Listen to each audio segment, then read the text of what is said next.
Welcome back to this latest episode of Japan's Top Business Interviews. I'm your host, Dr. Greg Fleury, President of Dale Carnegie Tokyo Training. My special guest today is Marc Bolduc, who is the Country Director for Intralox. People may not know Intralox. What's the business, Marc? Well, Intralox is we say conveyor solution business. Mm-hmm. They're based out of New Orleans. They've expanded it heavily over the years, and really, when you think about conveyor systems, it's about bringing automation to factories, right? And we all know this, the reality of factories and the like. I mean, you want to make things more efficiently.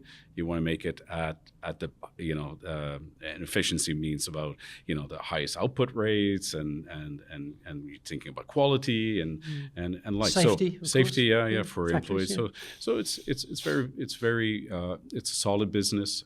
It's a family-owned business based out of New Orleans. Now they're leading the way with some very large companies such as Amazon, for example, fulfillment centers, and that's the core of the business. Right? Fantastic. So, okay, how does a guy from Canada Yeah. wind up in Japan running a major organization here? So give us a bit of your backstory, Marc. Well, so my story with Japan is I guess like a lot of people that come and live and work here, either they'll make it a very short experience in their life, or for some people make it a long experience, right? And in my case, it evolves through different stages. When I was younger, undergrad, I decided to study Japanese. Specifically Chinese and Japanese, but I was thinking not to go into the business world. I was thinking more about foreign services, working at embassies and like. So I thought it would be good to add an extra language. Being from Montreal, of course, French is my native language, and then English my second. But decided I should pick up another language. You picked two of the easy ones. Yes, Putonghua and Japanese. We'll just knock those out of the park. Mandarin and Japanese, no problem. Yeah, no. I'll do them together at the same time, just to really make it easy. Yeah. Well done. I did Mandarin at university myself and then learned Japanese later, fortunately. I didn't try and do the two things at once. That's okay, well done to you. Yes, thank you. So after graduating in uni and you've had these two languages, I mean, this is your fourth, whatever language.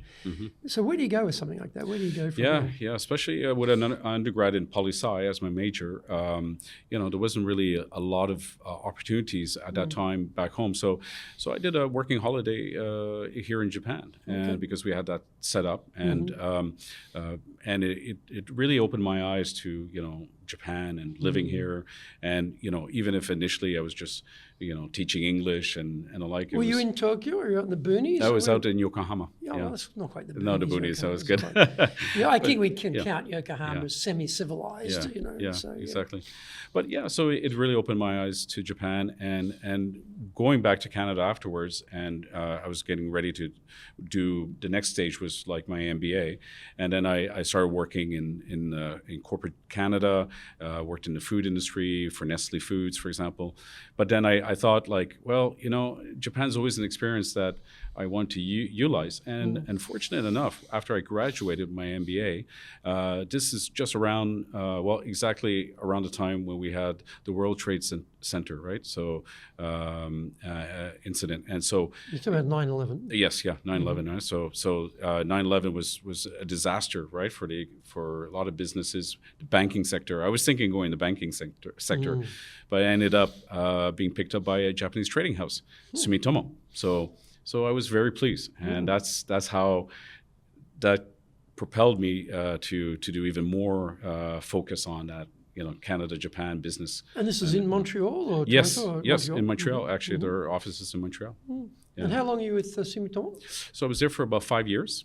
Well done. Yeah. Well done. Because they're hard-driving companies, those Japanese trading companies. Yes. So go. They're go. They're not taking any prisoners over there. No. Yeah. But I learned a lot about how corporate Japan works, the mindsets, and especially as a shosha, because as you know, you're representing some big here's a question. companies. Yeah. I can imagine you're one of the team, and you've got Japanese managers managing you. What was that like on the receiving end? You know, what did you notice about their style of leadership or management of non-Japanese? Because I'm sure they had Japanese staff as well, and I'm sure they're managing them in different ways. So what was the sort of on the receiving end? What was that like? Yeah, I think there are a lot. Well, at least for that at that time, there were probably a lot more. Well, I guess you could just say just a lot easier with the local staff than their own, domestic, staff, right? So you're going home at 5 or 6, and the Japanese are there till 11 type of arrangement. Is that how they were doing it? But no, the style of working in the office over there wasn't like in Japan, right? So most of the staff were Canadian. So most people would be leaving around 5, 6. A couple of the salespeople, like myself, might go out later for some dinner with some customers and the like. But on average, we weren't working till like 11 o'clock. Oh, right? well So, done, well done. Yeah, thankfully. Thankfully, yeah. And so what happens after that? Yeah, so after that, I was picked up by Hitachi. In Toronto. Now, Hitachi is a big enterprise. Yeah. Which part of Hitachi are we talking about? Yeah, so good question. I was part of Hitachi High Technologies. Okay. And Hitachi High Technologies has a manufacturing side and also a trading side, so a Shosha side as well. Okay. And so I was on their trading side because I had worked at Sumitomo, right? Oh. And so then I was continuing the business with the railway industry as I was doing with Sumitomo. So. And were you doing any leading of a team by this stage, or you're an operator? I was getting the business account manager. Account manager, yeah, right? So you're not actually running anything yourself in terms of leading it. Okay. No. And so after Hitachi, what happens then? Well, with Hitachi in Canada, I was invited to work at Hitachi High Technologies here in Tokyo. Wow. And that's something. Yeah. So my boss at that time, who was based out of California, the big head boss for North America for Hitachi High Technologies on the trading side, was coming back to Tokyo, and he said, "Marc, it would be great for you to come and work with me." And this as an expat? Well, as they call it, intra-company transferee, right? Like, so they never. The Go Japanese, and find your own apartment. No, they found they helped me find an apartment, pay for it, pay for the rent. So yeah, it is an expat. It is an Okay, expat. the expat package. That's great. Yeah, it was good. Yeah. So and that was really my first time to actually every day to work in a Japanese office, right? And so this is that just would have been how many people in Hitachi in Tokyo in the headquarters? Hitachi High Technologies, or just here in Toranomon area, right next to Toranomon Hills, the new Mori building, right, just across the street, and there's must be about 3,000 people in that building. Wow. Yeah. Being one of 3,000, that's something. Yeah. Isn't that one company? Wow. Yeah. Really? Yeah. Okay. Just that. Yeah. And how long were you there?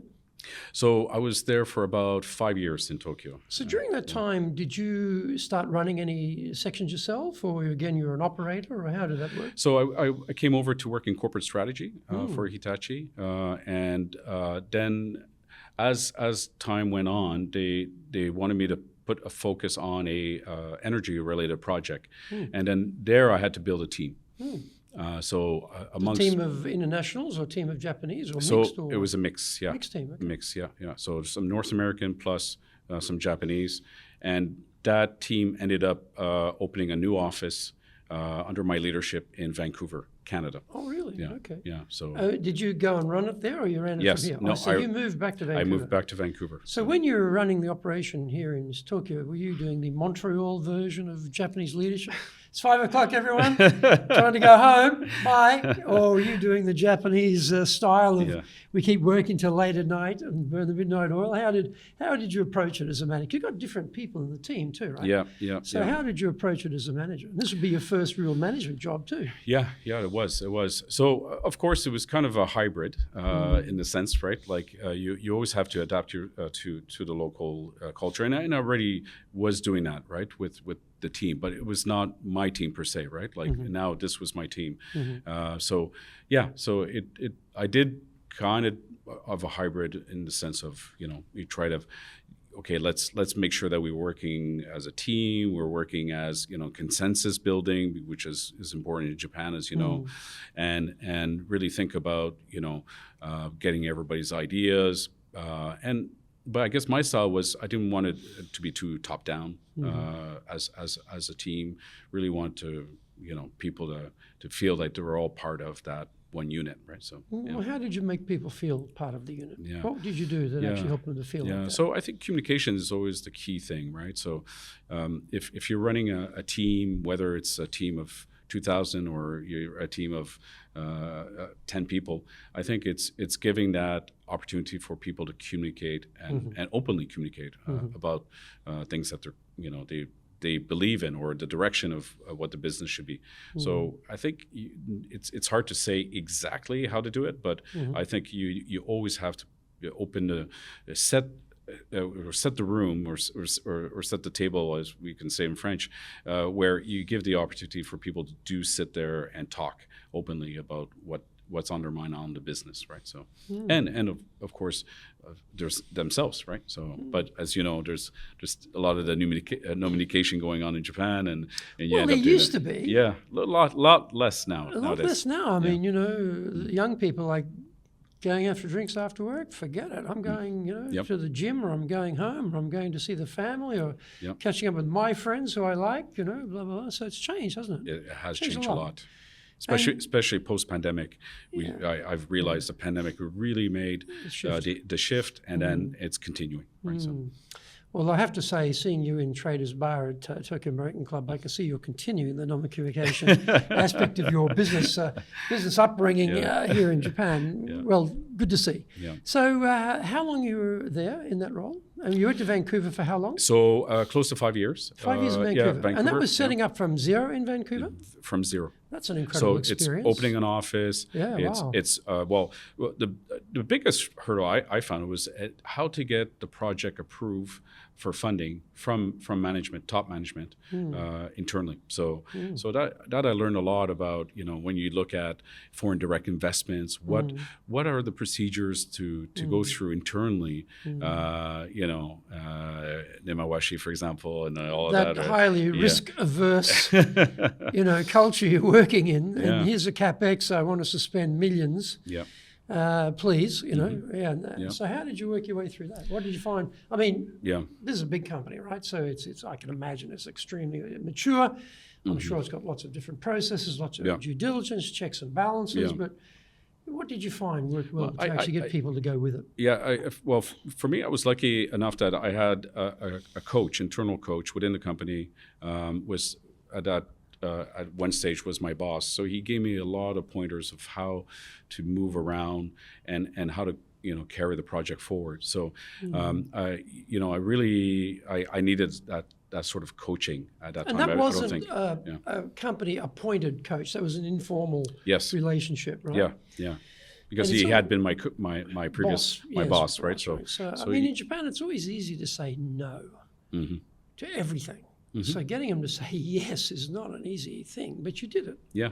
And what do you think, apart from his guidance, anything else particularly that you found was something that maybe others could take away and say, okay, maybe I can try that in my organization? Crying, does crying help?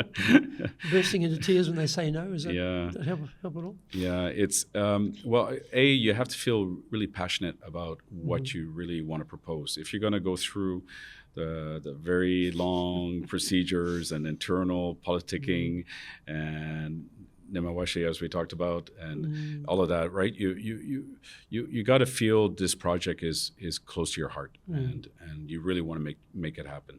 So I think that's the number one priority. Second, find the right supporters internally, and it could be from the bottom up or top down. You have to work all of the angles, and of course get a good home bucho behind you, a general manager, that believes in you and Can is run interference for you. And yes, and then provide a bit of air cover. air cover and talk to the board members, right? And really, because I do think in corporate Japan, the general managers, what we call hombuchos, they carry a lot of weight, and the board members, they're listening to those people because It's interesting, isn't it? I mean, in our Western structure, the president is like God, and everyone snaps into line. But in Japan, often the president is a sort of arbiter of these warring factions who are called hombucho,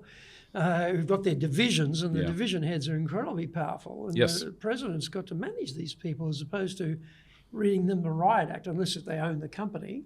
One-man shacho type of thing. They own the company and tell people what to do, like I do, because I own the company, small scale. But there's a lot in that, isn't there, that you don't see. You sort of imagine, it's going to be hierarchical like in the West, but no, not at all. Often the president is not you meet presidents here. These do not come across as powerful, highly persuasive people. They seem very mild. Very quiet. You think, how on earth did this guy get to be president of this big company? But there's a reason for that. But they're able to manage these very powerful individuals. So interesting. So Vancouver for, was it 5 years, was it? Yes, that's then right. What happens after that? So after that, the company decided, because projects were not abundant because of various macro factors that were happening in the oil and gas industry at that time. So they decided to consolidate to Houston office. So they decided to integrate, I would say, basically physically close the Vancouver office, but bring the people from there down to Houston. And at that time, I decided for personal reasons that I was going to not go to Texas accent was not in your future. Was not going to go to Houston, right? So I said thank you very much, and I decided to go and live in Montreal, which is my hometown, and go back to Montreal for about a year and a half, 2 years, and And then what happens after that? Well, after that, I joined an airline catering food business company, right? So they... now, there's an industry. Yeah, that's a that different... is an absolute nightmare. I mean, I just admire people who... and in fact, we did some training for a major American airline right here this morning. And I've done training for different airlines, American airlines mainly, here in Japan. Oh my God, what an industry. I just look at these guys like, wow.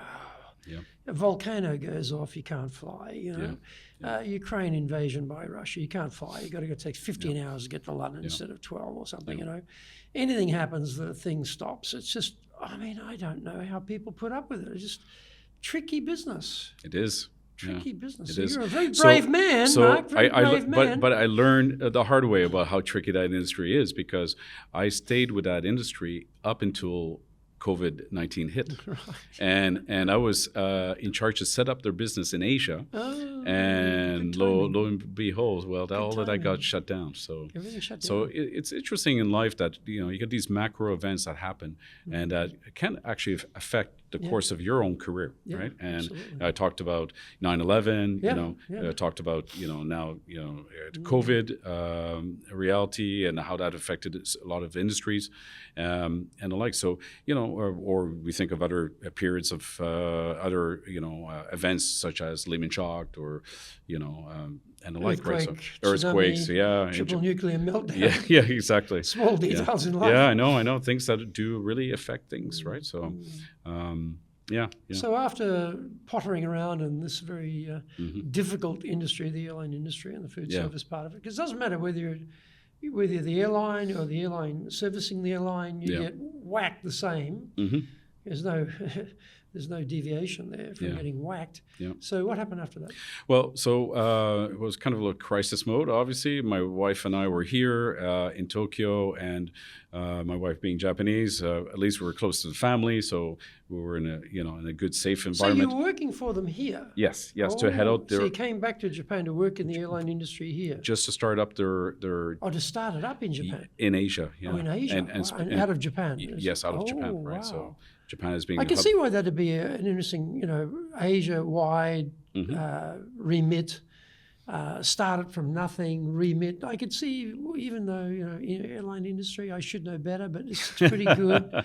I can see why you'd go for something like that. Yeah. Well, because the airplanes, of course, are flying between North America and Japan, or in Asia, going to Europe as well. So the airline catering business, you usually have to service the airlines not in only one part of the world, right? Exactly, You have to be global, right? Yeah, and so that's the aspiration of the company was to go global, and Asia was definitely the missing part in their puzzle. So that's what they wanted me to head up. So yeah. And how did that go? Did it actually kick off, or did they have to park it for a while?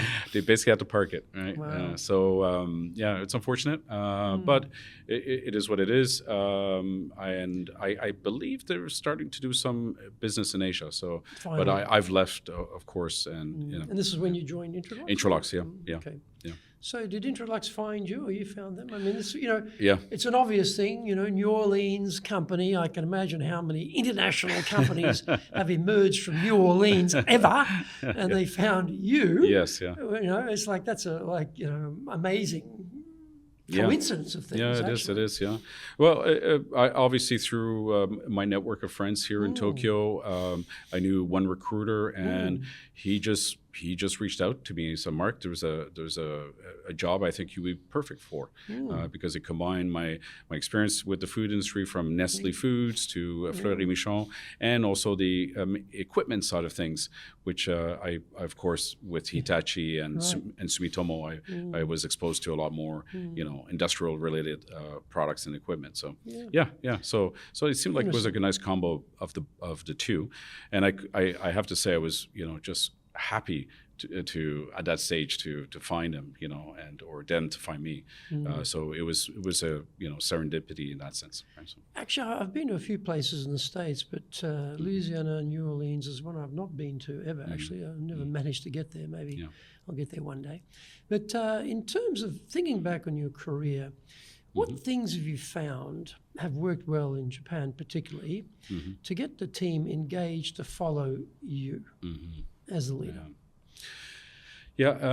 Obviously, coming in, especially from the outside, it's always challenging, and especially for foreigners working in corporate Japan. There are two different realities: a foreigner working for a Japanese company, as say if they're a general manager or a country lead, or a foreign company.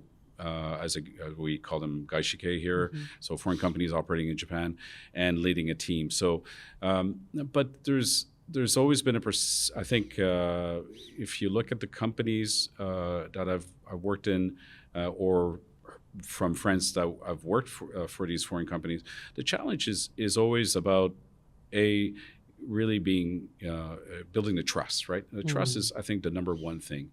And then we say these things everyone just build the trust. Yeah, let's go. It'll be fine.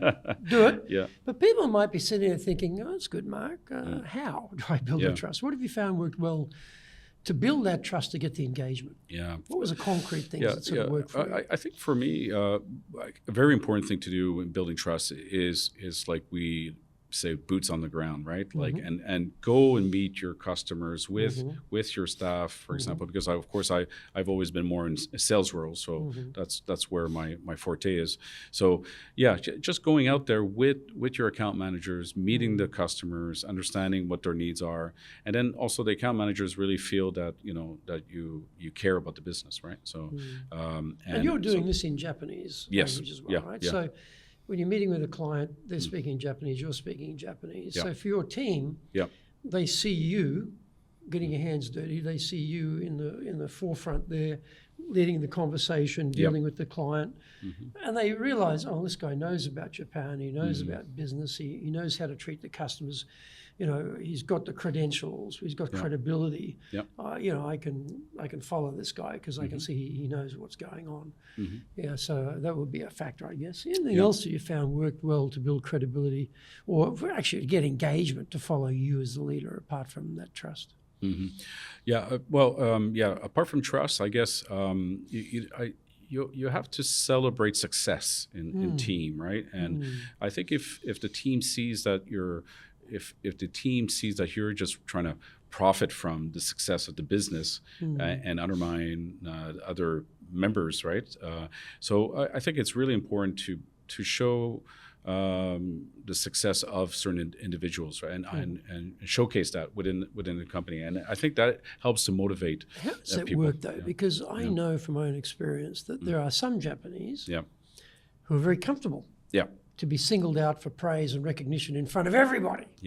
But there are many Japanese who are very uncomfortable to be singled out in front of everybody because they start looking over their shoulder for the knives, and go into their back from their colleagues who didn't get recognized, whinging about them and complaining. So I found you just can't say, oh, we'll all be happy about it. Because you try that and then you realize, no, some people, they do not want to stand out at all. So how do you work that? Yeah, it is a challenge.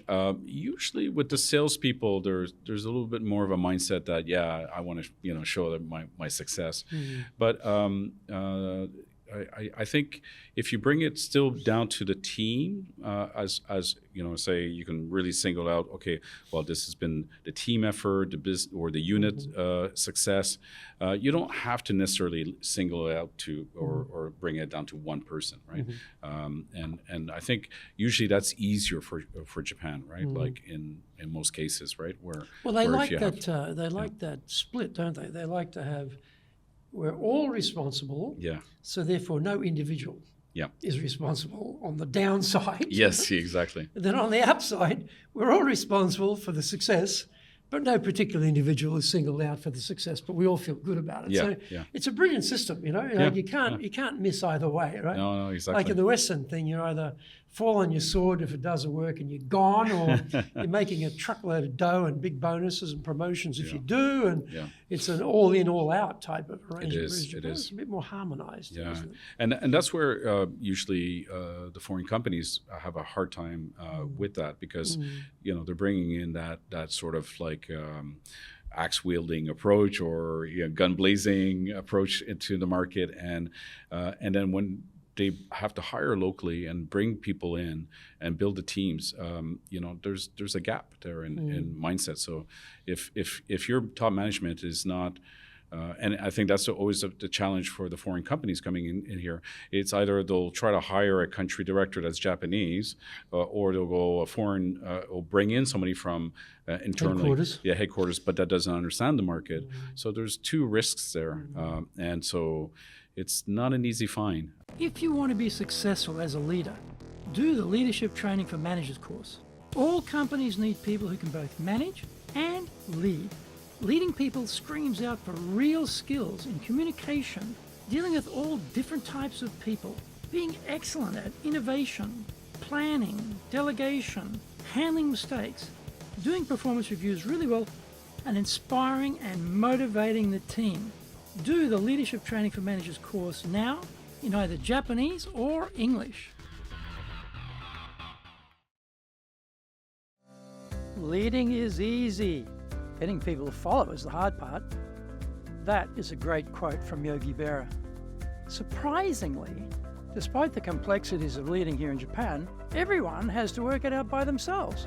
Foreign leaders want practical, applicable, expert advice. This is now available for the first time in history. Grab your copy of Japan Leadership Mastery on Amazon today and avoid the mystery, trial and error, especially the errors. Well, I get this too. I get sometimes, presidents who have been coming in from outside and they tell me how they weren't satisfied with the sales results, so I rejigged the incentive scheme, But it's not working, Greg. It made absolutely no difference to anybody. Why? In America or wherever I did that, it'd be, people would be falling over themselves to make more money.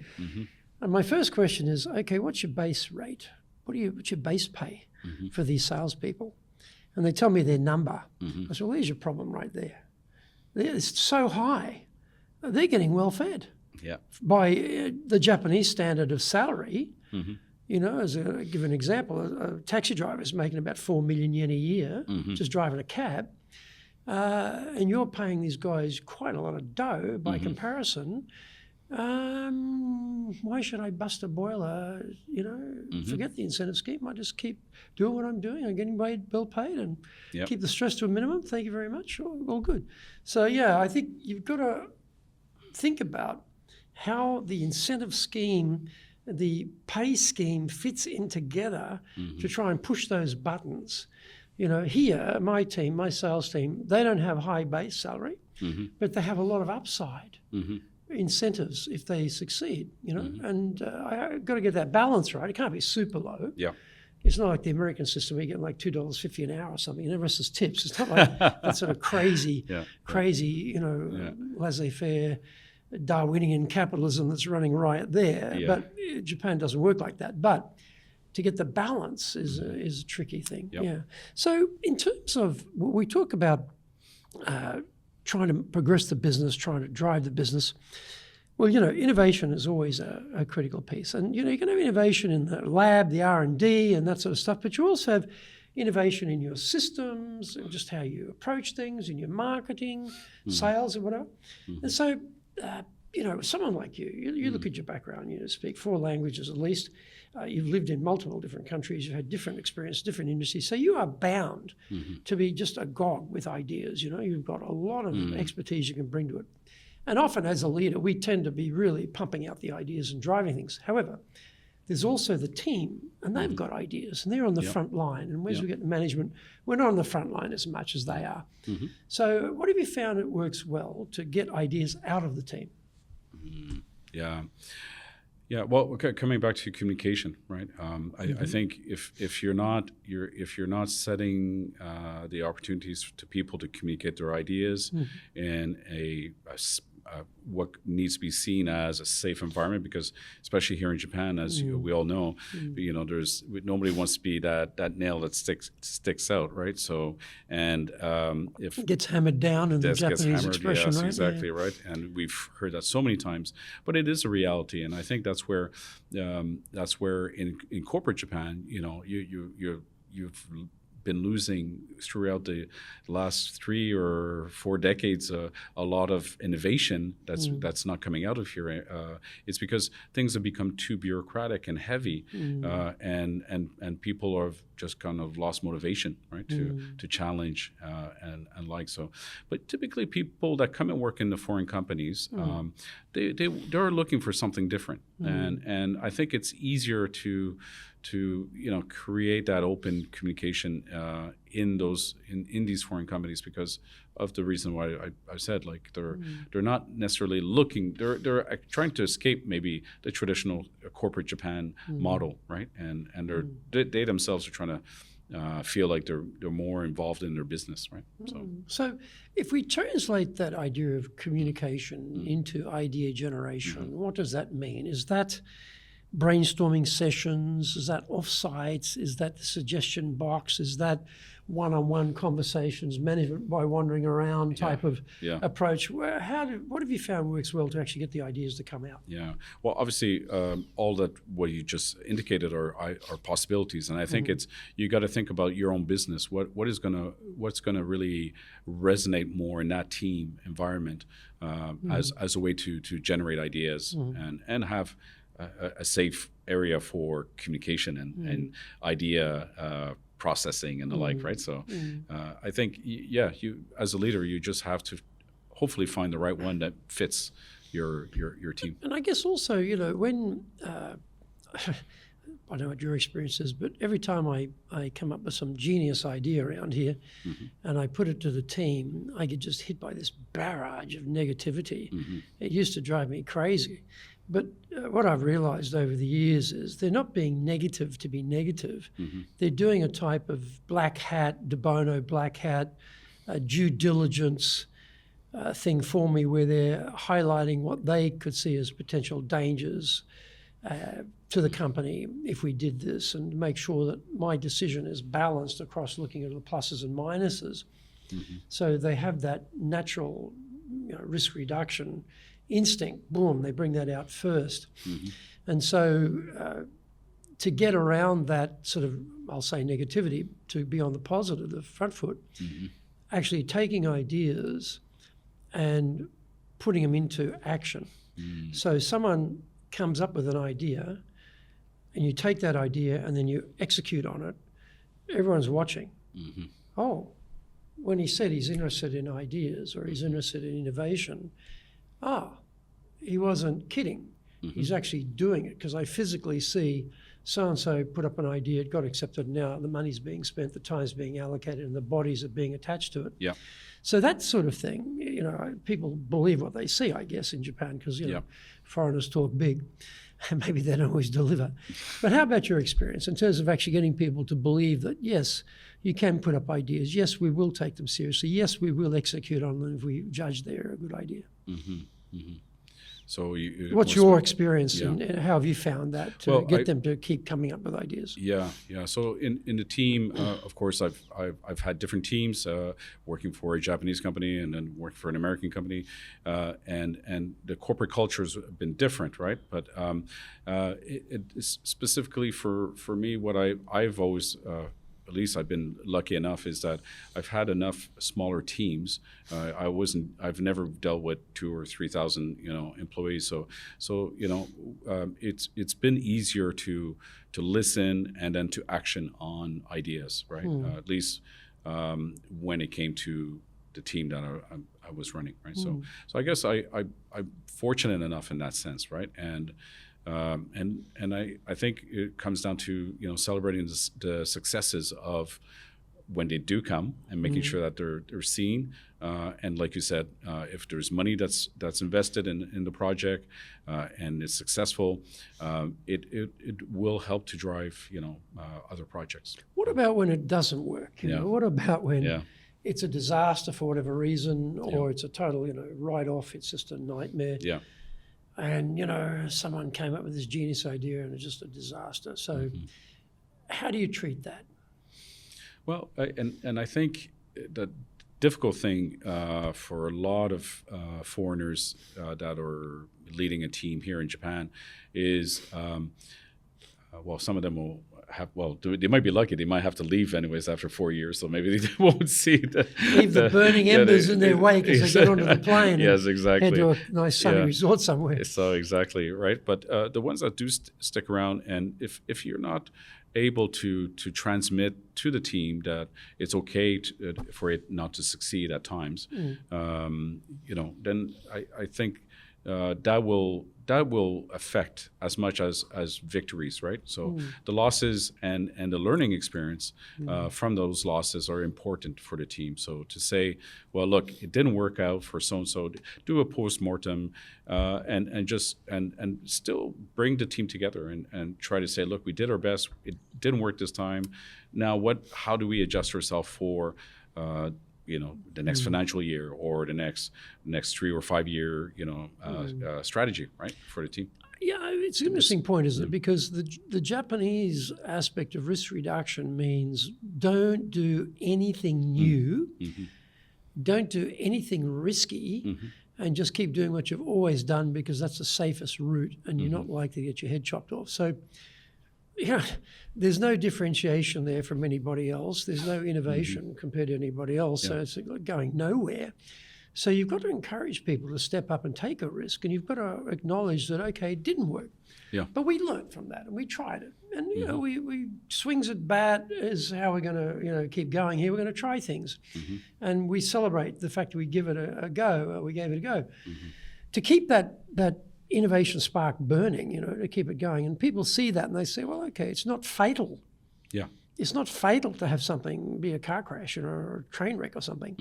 I see the company, when they said, we're going to learn from it, they actually meant they're going to learn from it, as opposed to crucify me for generating this idea that didn't work. So, and we talked about trust before too, and you talked about trust and communication, but what other things have you felt, looking back in your career, that have worked well to build trust with the team?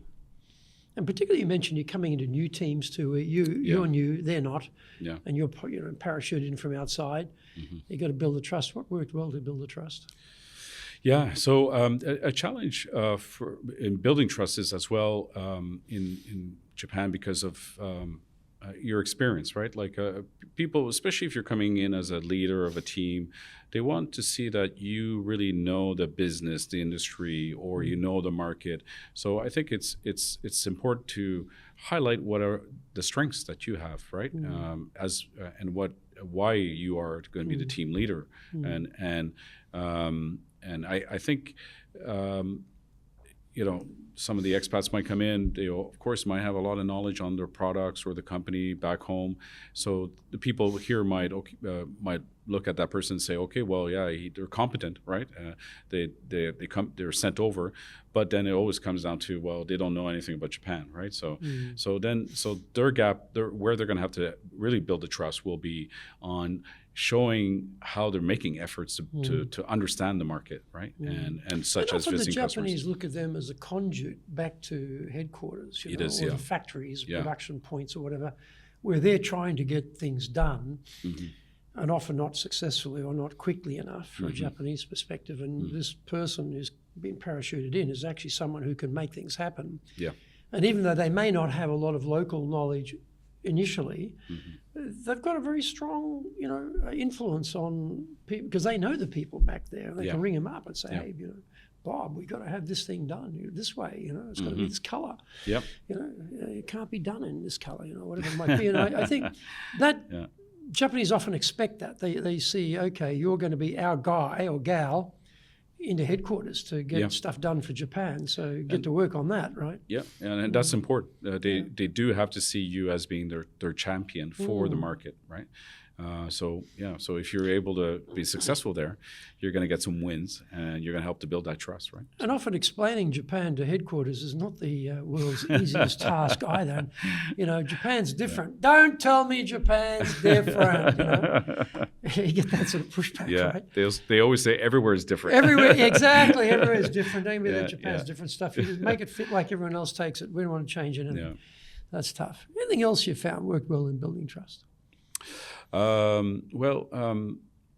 than the things I just indicated, I think just try to show your work ethics and your dedication to the business. I think overall those are.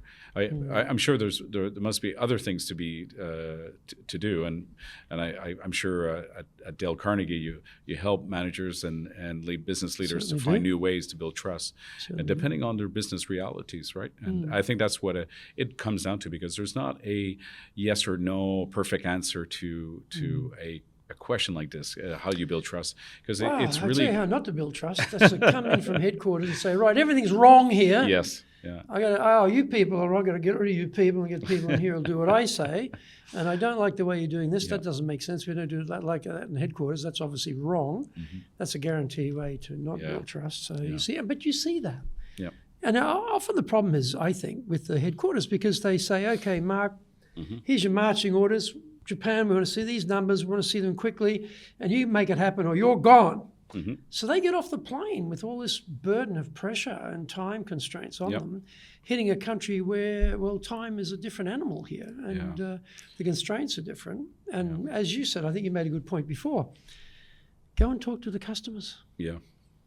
And that's when you suddenly realize why they do it that way here in Japan, and why your people are resisting the changes you're bringing in, because they are dealing from the customer viewpoint. You don't even know what the customer viewpoint is yet, So. But what about culture? Because you've got, corporate culture, global headquarter culture, and then we're operating in Japan. It's got Japan culture, and then you got Marc culture. The sort of, you run the business the way you want to run it. You run it in your expression of yourself and what your values are and how you think and your aspirations and your goals, et cetera, et cetera. So there's Marc culture. So what have you found works well to build a culture in Japan? With all of these levels that you're... Well, you've got to deal. I mean, if you have Marc culture, which is not really congruent with headquarters culture, Marc will be gone pretty quick smart. But if Marc comes in and he's not really able to adapt to Japanese culture, Marc will be gone in a short space of time as well. So you have to operate under those two bands, Yes, but then yeah. you have yourself Yeah, yeah. as an individual. You know, how you would run a company, how I run a company, Yeah. be entirely different, perhaps, because course. we're different people. You know, Of we've course. got what I like, what you like is different. So, Yeah. within that constraint, what have you found works well to build a culture in Japan? Yeah. So, for me, always think about, you know, what we talked about. Time. Time is very important in Japan, and you need a lot of patience, right? And I think if you're my approach with corporate Japan is always through the years having to deal with it. I understand that the relationship building, the time factor, the getting to level of respect from and sharing that respect towards other people as well, not to be quick to judge or come in and axe away as you said. Some people might come in and just sort of axe away at the business and then they'll wake up one day and there's nothing left, right? And everything's melting, right? So well, I love that when they fire these people and Yeah. they find out later Yeah. that they had, like a 30-year or 20-year relationship with the clients, Yes. and they Yep. just burned it, boom, without any knowledge of, Yep. of Yeah. those deep relationships of trust built up over decades, and they're like such a jewel Yeah. in the business, and you just come in, you're not even aware of that, and you crush it or you destroy it, you throw it away, Yeah. and then you don't know. Then at a point in time you realize it was too late by then. Right? Yeah, because institutional memory is very long here in Japan, right? It's not like corporate America or corporate Western world where people stick around for a good portion of their life, maybe 30 plus years on average, right? In a company, and they take notes. They take notes. The Japanese take notes. They take meeting notes and they keep the meeting notes. Like I found this.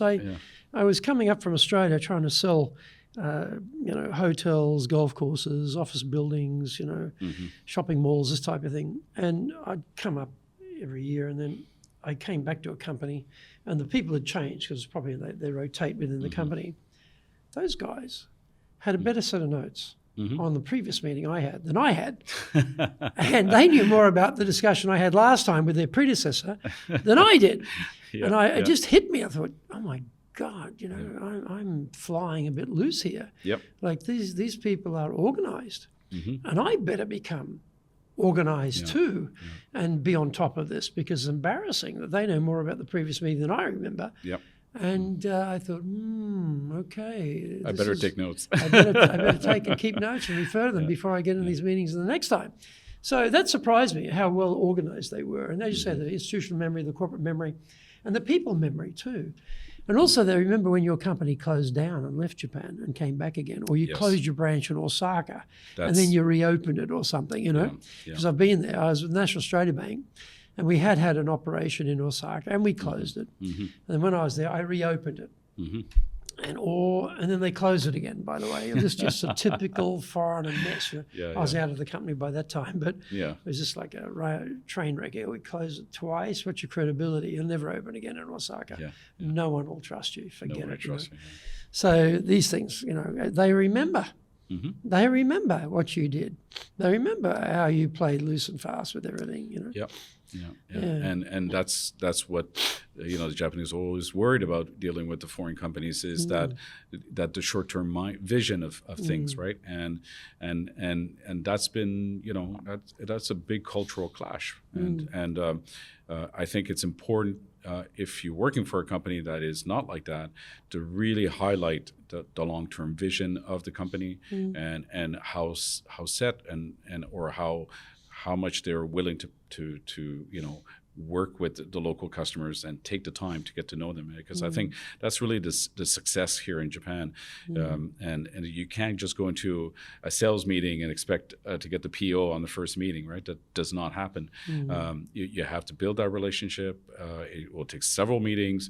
You gotta try to get as much background information on their business, the industry.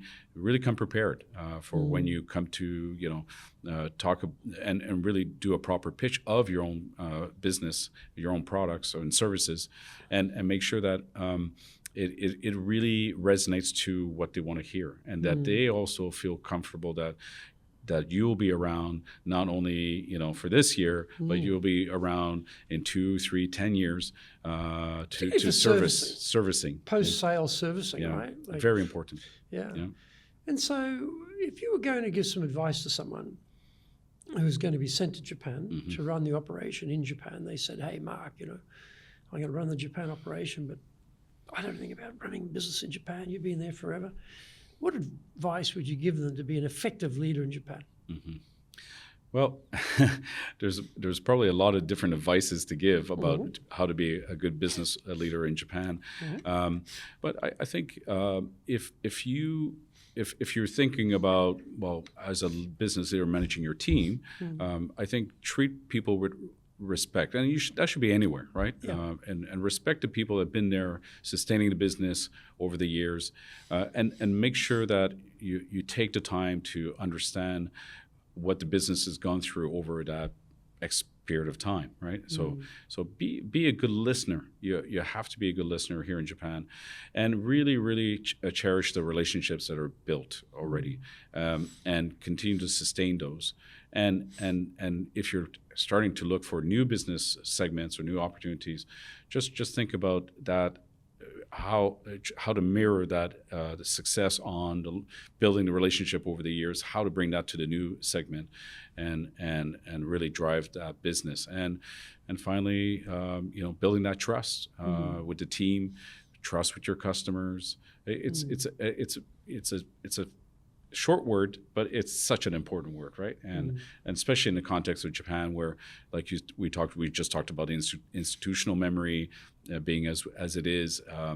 If you're not able to project that image of that long-term partner and friend, basically, because a lot of businesses here become your customers, or your suppliers become your friends, right? You go out, maybe you have dinner with them, you get to know them. They want to feel like that special relationship. And foreigners can be successful at that. It's not just because you don't speak enough Japanese.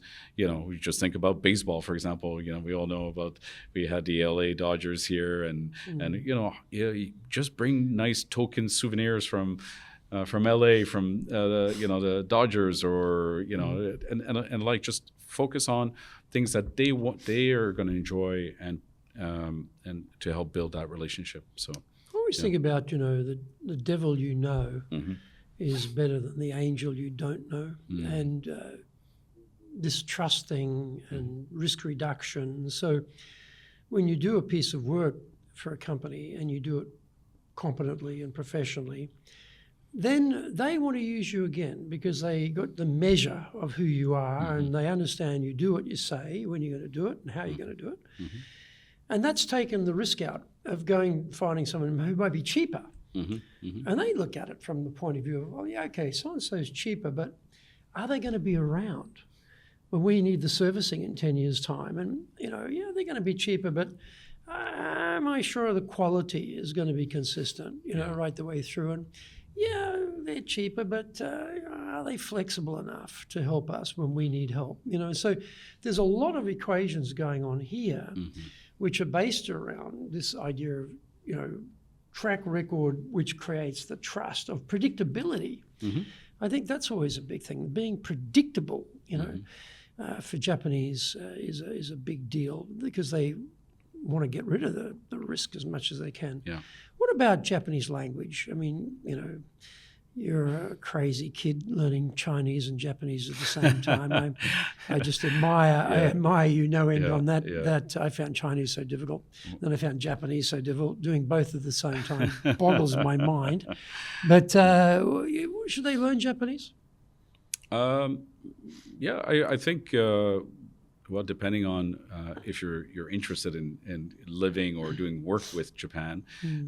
If you are, of course, it just helps to open different doors in society. And I think just in general, learning languages are a great thing. So it helps for you also to understand the people that you're working with, because there's a lot of there are language nuances that are that we know there's a lot here in Japan that don't translate always into English, right? So what I love is Muzugashi. Muzugashi, Because, dealing with Australians who are exporting to Japan when I was in the trade business, I learned the Japanese side says, it's going to be Muzugashi. And like an idiot, I translate that as well. They said it's going to be difficult. Australians, floods, fires, cyclones, droughts. No good telling these people it's difficult, because they're used to difficult. They're thinking, no problem, we'll find a way through. Yes, perseverance. So I learned, don't translate Muzugashi as difficult, translate it as impossible. And when you tell them he just said it's impossible, that's when they sit back and they really, impossible. Really think about what's going on here. So it makes a difference, It makes such a difference across languages, doesn't it? Well, especially when you're in the meeting settings, coming in, you're like, let's say you're an exporter and you're going to meet these importers, and like you said, you're in that meeting and you hear the, so that's not a good sign. It's not a good sign, right? And obviously, and then just if you're coming here by yourself, you'll definitely need some help at one stage to understand the lay of the land and how things are done. Too, I think is a good hint for people too is if you're bringing an interpreter to the meeting. Now, generally speaking, they tend to be female. Most interpreters usually female. They usually have very weak business backgrounds, but the foreigner side starts to treat them as a business advisor because they speak both languages. I think you've got to be very, very careful. Understand, you're dealing with a person who interprets languages, who's not a business specialist in their career. They're usually a language specialist. They usually have no experience in the particular industry you're in, because they're just a hired gun interpreter. And they're not there to give you advice. You need someone else to give you advice, and your interpreter is not necessarily the person who can give you that advice. But often, that's all you've got to work with, and you start getting advice from them. But what's the quality of their advice? So I think that's a danger too. Yes, definitely. If you're coming into market, you need to have good advisors. It's not just translation, right? So if you were looking for those good advisors, where would you find them? Well, there are some consulting firms, market entry specialists, depending on what's your business, right? There are some. There are resources. Well, you're the president of the Canadian Chamber of Commerce, I imagine that the Canadian Chamber of Commerce, for example, would be a good port of call for someone, because you have a very broad-ranging membership. Yes. People with long experience here, and I'm sure the chamber would be someone who could introduce someone who could give you maybe have a lunch and have a chat or something. Thank you for reminding me about the Chamber of Commerce here, the Canadian Chamber of Commerce in Japan.